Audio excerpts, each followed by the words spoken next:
Hello साथियों, जैसा कि आप आज का थंबनेल देख के समझ ही गए होंगे कि आज की हमारी वीडियो किस टॉपिक पर है। आज का हमारा टॉपिक होगा how to track your net worth. अपनी नेटवर्थ को कैसे ट्रैक करें। दोस्तों, इसको जानने से पहले हमें यह जानना जरूरी होगा कि नेटवर्थ निकालना क्यों जरूरी है, नेटवर्थ होता क्या है, नेटवर्थ कैलकुलेट कैसे करी जाती है। जैसा कि हम जानते हैं, कई बार आमतौर पर सुनने में आता है कि हम पैसा कमाते तो हैं पर हमें नहीं पता होता कि हमारा पैसा कहां चला जाता है या हम अपना खर्चा कहां कहां पर कर देते हैं। यही जानने के लिए हमें अपनी नेटवर्थ को कैलकुलेट करके टाइम टू टाइम ट्रैक करना होता है। तो आइए जानते हैं कि नेटवर्थ कैसे कैलकुलेट करी जाती है। इससे पहले हमें जानना होगा कि नेटवर्थ होती क्या है। साथियों, नॉर्मली नेटवर्थ को ट्रैक करने के लिए आप अपनी सारी संपत्ति की प्रेजेंट वैल्यू को जोड़ लीजिए, इसके साथ ही अपनी सारी देनदारी की प्रेजेंट वैल्यू को जोड़ लीजिए और संपत्ति में से सारी देनदारियों को घटा दीजिए। इसके बाद जो अमाउंट बचेगा वह आपकी नेटवर्थ कहलाएगी। साथियों, हमने ये तो जान लिया कि नेटवर्थ होती क्या है या निकाली कैसी जाती है। अब बात आती है कि अपनी नेटवर्थ को हम टाइम टू टाइम ट्रैक कैसे कर पाएं।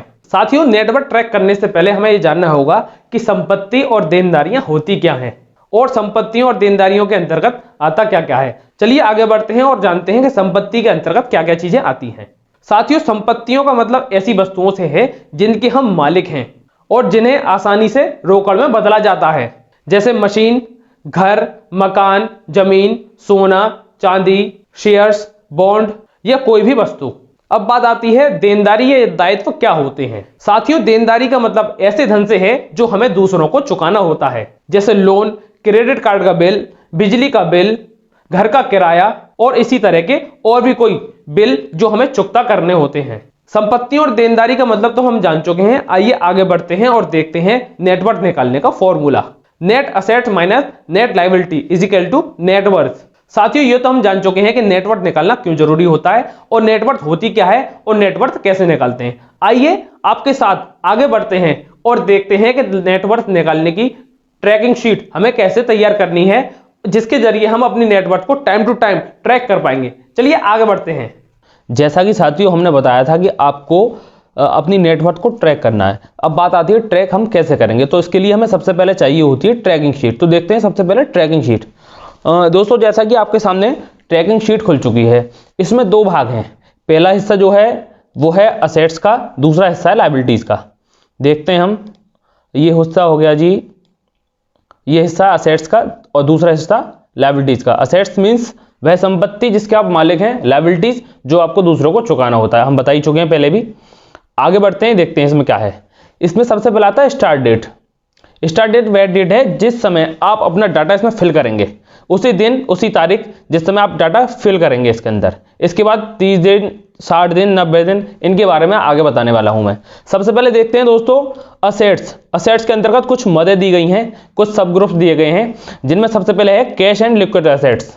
इसके अंतर्गत आता है जी आपका रोकड़, रुपया, पैसे और लिक्विड असेट्स। लिक्विड असेट्स का मतलब होता है तरल संपत्तियां जिनको हम कभी भी रोकड़ में बदल सकते हैं, यानी हाल की हाल हमें पैसा प्राप्त हो जाएगा अगर इन चीज़ों को बेच दिया जाए। इसके अंतर्गत सबसे पहले देखते हैं बैंक डिपॉजिट्स। बैंक डिपॉजिट्स यानी जो भी पैसा आपका बैंक में रखा हुआ है, बैंक में आपने डाला हुआ है। इसके बाद आता है कैश। कैश के अंतर्गत वह सारा पैसा जो आपके पास है, इस समय आपके पर्स में है, आपके घर पर रखा हुआ है, आपके गले में रखा हुआ है, वह पैसा कैश होगा। इसके बाद आती है सेविंग्स। वह पैसा जो आपने आगे आने वाली जरूरतों को पूरा करने के लिए पैसा जोड़ कर रखा हुआ है, वह कहलाएंगी सेविंग्स। इसके बाद है अदर्स। अदर्स के अंतर्गत दोस्तों कोई भी पैसा हो सकता है जो तरल संपत्ति, लिक्विड असेट्स के रूप में आपने रख रखा है। इसके बाद ग्रुप्स आता है हमारा दोस्तों long term assets. Long term assets वह असेट्स हैं जिनको आप दीर्घकालीन संपत्ति के रूप में रखे हुए हैं। इसमें आते हैं सबसे पहले स्टॉक्स। स्टॉक्स मीन्स वह इक्विटी जो आपने स्टॉक मार्केट से खरीद रखी हैं, वह इक्विटी जो आपने स्टॉक के रूप में ले रखी हैं, जिनको आप आने वाले वर्षों में बेचकर पैसा बनाएंगे। इसके बाद आते हैं म्यूचुअल फंड्स। दोस्तों, म्यूचुअल फंड्स के बारे में, स्टॉक्स के बारे में, रियल एस्टेट्स के बारे में, बैंक्स के बारे में हम एक वीडियो पहले भी बना चुके हैं। अगर आप देखना चाहते हैं तो लिंक डिस्क्रिप्शन में है, वहां से आप क्लिक करके वीडियो देख सकते हैं। म्यूचुअल फंड्स की बात करते हैं दोस्तों। म्यूचुअल फंड्स के अंतर्गत कुछ ऐसे फंड्स होते हैं जिनको फंड मैनेजर द्वारा चलाया जाता है, संचालित किया जाता है। अगर आपने म्यूचुअल फंड्स ले रखे हैं तो वह इसके अंतर्गत आ जाएंगे। इसके बाद बारी आती है रियल एस्टेट की। वह पूंजी जो आपने मकान में लगा रखी है, घर में लगा रखी है, जमीन में लगा रखी है। अगर उससे कोई आय होती है वह दीर्घकालीन आय कहलाएगी। आप अगर कोई जमीन खरीदते हैं और उसको 10 साल बाद बेचने वाले हैं जिससे आपको मुनाफा होगा तो वह रियल एस्टेट इन्वेस्टमेंट के अंतर्गत आएगा। इसके बाद बढ़ते हैं आगे। इसके बाद देखते हैं दोस्तों पेंशन प्लान। पेंशन प्लान यानी जब भी आप रिटायरमेंट लेंगे, 60 की उम्र हो सकती है, 50 की हो सकती है, 70 की हो सकती है, वह आपके अनुसार हो सकती है कि कब आप रिटायरमेंट लेने वाले हैं और उसके बाद मुझे काम ना करना पड़े लेकिन पैसा निरंतर आता रहे, तो उसको कहेंगे हम पेंशन प्लान। यानी आप कुछ पैसा सेव करते जा रहे हैं तो वह पेंशन प्लान के अंतर्गत दिखाया जाएगा। इसके बाद अदर्स, जो भी आपकी लॉन्ग टर्म असेट्स और कोई भी रह गई हो तो वो अदर्स के अंतर्गत मेंशन कर दी जाएंगी। आगे बढ़ते हैं दोस्तों, पर्सनल असेट्स, वह व्यक्तिगत संपत्तियां जो आप ओन करे हुए हैं, जिनके आप मालिक हैं, वो पर्सनल असेट्स के अंतर्गत आती हैं। इसके अंतर्गत सबसे पहले आता है पर्सनल रेजिडेंस, यानी वह मकान, वह घर जिसके अंदर आप रहते हैं, जिसमें आप निवास करते हैं, वह कहलाता है हमारा पर्सनल रेजिडेंस। उसकी कीमत आपको निकाल लेनी है, कितने रुपए का हमारा मकान है, कितने रुपए का हमारा घर बना हुआ है, कितने रुपए का हमारा सपनों का बंगला है। इसके बाद आते हैं व्हीकल।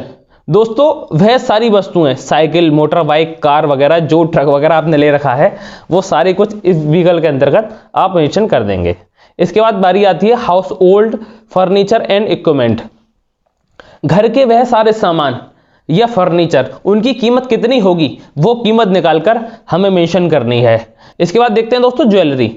ज्वेलरी के अंतर्गत वह सारा कुछ आभूषण वगैरह आ जाएगा जो आपने पहन रखा है या आपने रखा हुआ है भविष्य के लिए। ज्वेलरी में आप गोल्ड, सिल्वर वगैरह जो भी कुछ महंगी वस्तुएं हैं, या महंगी ना होकर भी थोड़ा सा भी है, या आपने प्योर गोल्ड ले रखा है, हीरे जवाहरात हैं, वो सारा कुछ इसके अंतर्गत मेंशन होने वाला है। इसके बाद अदर्स, जो भी रह गया हो दोस्तों वो भर लेना, अपने हिसाब से कॉलम बना लेना इसके अंतर्गत। आप दोस्तों आपको करना क्या, सिंपली हमने इनको डिफाइन तो कर दिया ये सारी चीज़ों को, अगर कोई भी छूट गया हो तो आपको भर लेना है। नीचे अदर्स में आप कोई भी मद को लिख सकते हैं, फिल कर सकते हैं। आगे देखते हैं दोस्तों लायबिलिटीज, वह दायित्व जो आपको चुकाने होते हैं, इनको भी डिटेल में समझ लेते हैं। होता क्या है, शॉर्ट टर्म डेट्स यानी अल्पकालीन देनदारी, अल्पकालीन ऋण। दोस्तों इसमें सबसे पहले क्रेडिट कार्ड्स, अगर आपने क्रेडिट कार्ड ले रखे हैं तो उनका बिल वगैरह जो भरेंगे वो सारा इसमें दिखाया जाएगा। उनको जो भी लौटाना है आपको पैसा क्रेडिट कार्ड वालों को, वो दिखाना पड़ेगा आपको। इसके बाद लोन, लोन के अंतर्गत बहुत तरह के लोन होते हैं, जैसे इसमें कार है, गैजेट्स है। कार मतलब कोई भी कार हो सकती है, गैजेट्स मोबाइल या कोई भी इलेक्ट्रॉनिक चीज़ जो आपने लोन पर ले रखी है। इसमें एजुकेशन लोन हो सकता है या कोई भी शॉर्ट टर्म लोन हो सकता है, इसके अंतर्गत मेंशन हो जाएगा। आगे बढ़ते हैं दोस्तों, इसके अंतर्गत आते हैं अनपेड बिल्स, यानी कोई भी बिल जो आपको चुकाना है, टेलीफोन का बिल हो सकता है, मोबाइल का बिल हो सकता है, या बिजली का बिल हो सकता है। कोई भी बिल हो वो अगर नहीं चुकाया है तो बिल चुकाना भी है हमें, तो इसके अंतर्गत आप मेंशन कर दीजिएगा। इसके बाद है ओवरड्राफ्ट। ओवरड्राफ्ट में दोस्तों देखते हैं वह पैसा जो हमने ले रखा है, एडवांस में ले रखा है और हमें आगे भविष्य में चुकाना है, जल्दी ही चुकाना है, वो ओवरड्राफ्ट के अंतर्गत मेंशन कर दिया जाएगा। इसके बाद दोस्तों टैक्सेस, वह टैक्स जो हमें पे करने हैं, हम कोई भी चीज़ खरीदते हैं, बेचते हैं, टैक्स लगता है, आप सभी को पता है, तो वो टैक्सेस सारे इसके अंतर्गत मेंशन कर दिए जाएंगे। आगे बढ़ते हैं अदर्स, जो भी कुछ बिल्स वगैरह आपको पे करने हैं, जल्दी ही समय में पे करने होते हैं, वो इसके अंतर्गत मेंशन कर दीजिएगा आप। लॉन्ग टर्म डेट्स, दीर्घकालीन दायित्व यानी दीर्घकालीन देनदारी जो हमें कुछ समय बाद यानी लॉन्ग पीरियड में हमें पे करना होता है, वो सारे दायित्व इसके अंतर्गत आ जाते हैं। सबसे पहले देखते हैं होम लोन्स, हमने कोई घर लोन पर ले रखा है, उसकी किस्त चलती हैं या उसका पैसा जो भी बकाया होगा, मान लीजिए 10 साल के लिए लोन ले रखा है या 5 साल के लिए ले रखा है, तो इसके अंतर्गत मेंशन कर दीजिएगा आप। इसके बाद पर्सनल लोन, हमने कोई भी व्यक्तिगत कार्य के लिए, पर्सनल काम के लिए लोन ले रखा है, वो इसके अंतर्गत आ जाएगा। इसके बाद अदर, जो भी कोई लोन वगैरह हो या लॉन्ग टर्म डेट्स लंबे पीरियड में हमें चुकाना होगा, वह आप इसके अंतर्गत मेंशन कर दीजिएगा। आगे बढ़ते हैं, देखते हैं इसको फिल कैसे किया जाएगा और फॉर्मूला नेटवर्थ का कैसे लगाते हैं। दोस्तों यहाँ पर एक्सेल की शीट खोल ली है हमने, जिसमें हम आपको फिल करके दिखाएंगे कि नेटवर्थ निकालने के लिए सबसे पहले हमें कौन कौन सी चीजें और किस किस रूप में फिल करनी पड़ेंगी। जैसा मान लीजिए दोस्तों बैंक डिपॉजिट्स, मान लेते हैं हम बैंक डिपॉजिट 30,000 रुपए के हैं, तो हम यहाँ पर 30,000 रुपए फिल कर देते हैं। अब हमारे पास कैश पड़ा हुआ है, कैश कितने का होगा, सपोज करते हैं 25,000 रुपए का कैश पड़ा हुआ है हमारे पास। सेविंग्स है हमारे पास 5,000 रुपए की। आप इनमें जो भी एक्चुअल वैल्यू हो वो भर देंगे, अदर्स में हमारे पास कुछ है ही नहीं। आगे बढ़ते हैं, स्टॉक्स, स्टॉक्स है हमारे पास 30,000 रुपए के, और इतने के म्यूचुअल फंड है हमारे पास, 30,000 भर दिया। रियल एस्टेट इन्वेस्टमेंट ये हमारे पास 4 लाख रुपए की है, तो इसमें मैं 4 लाख रुपए फिल कर देता हूं। पेंशन प्लान ले रखा है मैंने, और पेंशन प्लान में अब तक कितने रुपए गए हैं वो आपको सारे इसमें लिख देने हैं। अब तक मेरे 60,000 रुपए जा चुके हैं, तो 60,000 रुपए मैं भर देता हूं, और वास्तव में गए नहीं है, मैं मानकर चल रहा हूं, यहां पर सपोज करते हैं कि 60,000 रुपए गए हैं। इसके बाद आगे वाले कॉलम में देखते हैं पर्सनल रेजिडेंस, यानी मेरा जो घर है वो कितने रुपए का है। मेरा घर मान लेता हूं मैं 10 लाख रुपए का है, तो 10 लाख रुपए की वैल्यू इसमें भर देता हूं मैं। मान लीजिए मेरे पास एक साइकिल और एक मोटर बाइक है, इसकी प्रेजेंट वैल्यू कितने रुपए की है, उतने की नहीं जितने का मैंने खरीदा है। अब ये कितने रुपए की बिकेगी वो हमें इसमें भर देना है। अब मान लेता हूं मेरी बाइक खरीदी थी मैंने, कितने भी रुपए की हो, अब वो 25,000 रुपये बिकती है और 2,000 रुपए की साइकिल बिकती है, तो 27,000 रुपए की टोटल वैल्यू निकल कर आती है। तो 27,000 रुपए में यहां पर मेंशन कर देता हूं। House hold furniture and equipment, घर का फर्नीचर और सारा सामान कितने रुपए का होगा, सपोज करते हैं 2 लाख रुपए। 2 लाख रुपए में यहां पर मैंने भर दिया है। ज्वेलरी, मेरे पास जो भी अंगूठी है, घर में किसी लेडीज का गले का हार है, ब्रासलेट है, चांदी की अंगूठियां हैं, या कोई भी प्योर गोल्ड है आपके पास, कितने रुपए का है, मान लीजिए 5 लाख रुपए का सपोज कर लेते हैं। 5 लाख रुपए मैंने यहां पर भर दिया है। अब यहां पर सारी जो मेरी सेविंग्स है, बैंक डिपॉजिट्स हैं और स्टॉक म्यूचुअल फंड, सारा मिलाकर कितना टोटल होता है मैं यहां पर टोटल कर लेता हूं, आप भी टोटल कर लीजिएगा। ये टोटल निकल के आता है जी, जैसा कि आप देख सकते हैं टोटल असेट्स हमारी निकल के आई है 23,07,000 रुपए। हमारा जो टोटल बैठता है असेट्स वाले कॉलम का 23,07,000 रुपए। अब हम नीचे वाले कॉलम की भी जो कॉलम्स हैं वो फिल कर लेते हैं अपने, और देखते हैं क्रेडिट कार्ड मेरे को कितने रुपए क्रेडिट कार्ड वालों को पे करना है। मान लीजिए 25,000 रुपए मेरे क्रेडिट कार्ड वालों को देने हैं, तो 25,000 यहां भर दिया। लोन ले रखा है मैंने कार पर या गैजेट जो भी है, मेरे पास 3 लाख रुपए का लोन है। अनपेड बिल्स, अनपेड बिल्स मेरे कितने रुपए के हैं, केवल 3,000 रुपए के बिल हैं जो बकाया हैं। और मैंने ओवरड्राफ्ट बैंक से ले सकता हूं, किसी आदमी से ले सकता हूं, जो मुझे लौटाने हैं, जल्दी ही लौटाने हैं। मैंने ले रखे हैं 10,000 रुपए, तो 10,000 रुपए यहां पर भर देता हूं मैं जी। टैक्सेस कितने लगेंगे, टैक्स की गणना जो मैंने टैक्स पे कर रखा है, ये पे होने वाला है, तो टैक्स में मान लेता हूं 20,000 रुपए का। अदर्स जो लायबिलिटी जो मुझे देने हैं किसी को, वो भी यहां भर देता हूं। मान लीजिए 5,000 रुपए मुझे देने हैं किसी के, और उसका नाम मेंशन नहीं है यहां पर, तो हम अदर्स में 5,000 रुपए डाल देते हैं। होम लोन्स ले रखा है मैंने, होम लोन ले रखा है मैंने 3 लाख रुपए का,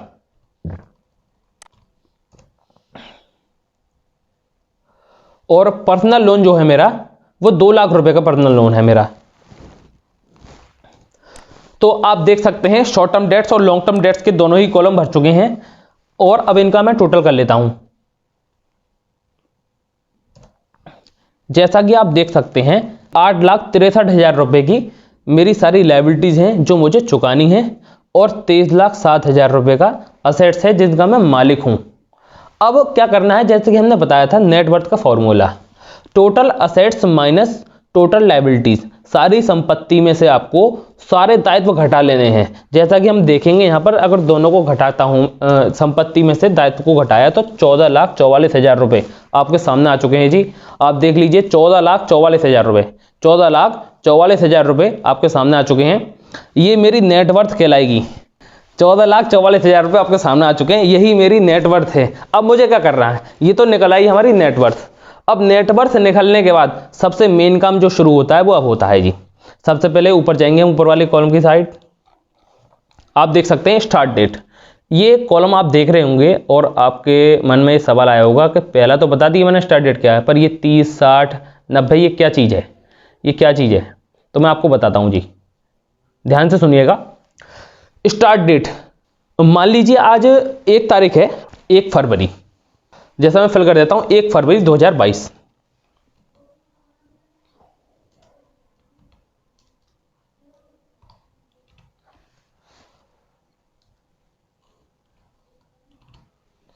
मैंने 1 फरवरी 2022 से ये चार्ट बनाया, ये डेट होगी सेव। अब मुझे क्या करना है, ये आज के दिन मैंने अपनी नेटवर्थ जितनी भी थी वो ट्रैक कर ली सारी। अब मेन काम अब ये होगा कि मुझे 1 महीने बाद ये फिर से ट्रैक करनी है कि मेरी संपत्ति और दायित्व में क्या उतार चढ़ाव आया, जिसके कारण मेरी नेटवर्थ इफेक्ट हुई, नेटवर्थ बढ़ी या घटी। अब मान लीजिए देखते हैं, जैसे बैंक डिपॉजिट थे हमारे 30,000 रुपए के, हो सकता है जी हमारे पास 15,000 रुपए रह जाएं, 10,000 रुपए रह जाएं, या हो भी सकता है कि 30,000 की जगह 40 हो जाए और 50 भी हो जाए। कैश है मेरे पास कितना, जेब में पड़ा हुआ, घर पे पड़ा हुआ है, दुकान में पड़ा हुआ, मुझे अभी 25,000 रुपए दिख रहा है। आने वाले समय में बढ़ भी सकता है, घट भी सकता है। इसी तरह से सारी जो मदें हैं वो इफेक्ट हो सकती हैं, बढ़ भी सकती हैं, घट भी सकती हैं। हो सकता है संपत्ति ज्यादा हो जाए, दायित्व कम हो, जैसा कि आपको दिखाई पड़ रहा है 14,44,000 रुपए। हो सकता है आने वाले समय में आपकी संपत्ति घट जाए और डेथ भी बढ़ जाए, तो होगा कि हमारी नेटवर्थ जो है वो माइनस में आ जाएगी। हमें यह टाइम टू टाइम ट्रैक करना है। इसका एक फायदा बताता हूं, ध्यान से सुनिएगा दोस्तों। जब भी हम किसी चीज पर फोकस करते हैं वो चीज ग्रो होती है, वो चीज बढ़ती है। लिख के लीजिएगा आप, जब भी हम किसी चीज पर फोकस करेंगे तो वो बढ़ेगी। अगर आप हेल्थ पर ध्यान देते हैं तो आपकी हेल्थ इंक्रीज होगी, अच्छी होगी, स्वस्थ बने रहेंगे आप। अगर आप किसी गोल पर फोकस करते हैं तो उसमें जरूर आप गोल को अचीव कर पाएंगे। इसी तरह से हमें नेटवर्क को टाइम टू टाइम ट्रैक करना है। मैंने 30 दिन बाद का समय दिया है आपको, 30 दिन बाद ट्रैक करना है आपको फिर से दोबारा। फिर उसके 30 दिन बाद, यानी 30वां दिन हो गया ये, इसके 30 दिन बाद फिर हमें, यानी पहली वाली डेट से 60 दिन बाद फिर हमें ट्रैक करना है। फिर उसके भी 30 दिन बाद हमें ट्रैक करना है। ये तो केवल 1-1 महीने का फासला है। अगर आप चाहें तो वीकली भी बना सकते हैं, आप चाहें तो 2 मंथ बाद का भी बना सकते हैं, और आप चाहें तो क्वार्टरली यानी साल में 4 बार भी बना सकते हैं, जिससे आप नेटवर्क को ट्रैक कर पाएंगे। मेरा सजेशन यही रहेगा कि आप जितनी जल्दी भी ट्रैक कर पाएं वही फायदेमंद है, क्योंकि आपका ध्यान जो है आपके कर्ज को कम करने पर और संपत्ति को बढ़ाने पर डेफिनेटली जाने ही वाला है। तो दोस्तों आज हमने समझा कि आप नेटवर्थ को ट्रैक करके कैसे आप अपनी नेटवर्थ को बढ़ा सकते हैं, या अपनी संपत्तियों पर ध्यान कैसे दे पाएंगे आप, इसके बारे में हमने बात करी। आई होप ये वीडियो आपको बहुत पसंद आई होगी। अगर कोई भी आपका क्वेश्चन वगैरह है तो आप हमें जरूर कमेंट करके बताइए, या कोई भी वीडियो के रिगार्डिंग सजेशन है तो हमें जरूर कमेंट करिएगा, जिससे मेरा हौसला अफजाई भी होगा, मैं कुछ चीज़ नहीं सिखा पाऊंगा आपको। अगर किसी चीज़ का भी कन्फ्यूजन होता है तो भी कमेंट करिए। वीडियो को लास्ट तक देखने के लिए आपका तहे दिल से शुक्रिया, और उम्मीद करता हूँ आप मेरी वीडियो को शेयर भी करेंगे, लाइक भी करेंगे, और ज़्यादा से ज़्यादा लोगों को बताएंगे कि हम नेटवर्थ को कैसे निकाल पाते हैं। और मैंने आपके लिए एक छोटा सा उपहार दे रखा है। आपको नेटवर्थ बनाने में कोई भी मेहनत नहीं करनी है। आप चाहें तो नेटवर्थ ट्रैकिंग शीट को डिस्क्रिप्शन में लिंक दी हुई है, वहाँ पर आप टैप करके डाउनलोड कर सकते हैं। जय हिंद।